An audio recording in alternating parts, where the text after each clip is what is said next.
මුදුනේ කවුද දිවස්සත් වුන් අතරින් අග්‍රස්ථායක අනුරුද්ධ මහරහතන් වහන්සේ.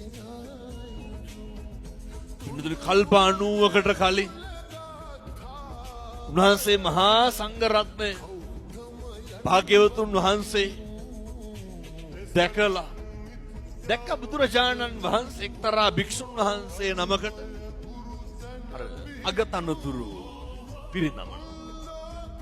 මේක දැකලා මේ අනුරුද්ධ හාමුදුරුවෝ ආත්මය තුල ප්‍රාර්ථනාවක් කරනවා. කවදා හරි මට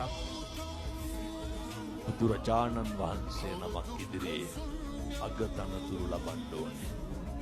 ප්‍රාර්ථනා කරන අපිට කොච්චර ප්‍රාර්ථනා කරන්න පුළුවන්? අපිට කොච්චර අදිෂ්ඨාන කරන්න පුළුවන්? එක තප්පරයක්වත් නැති කරන්න එපා.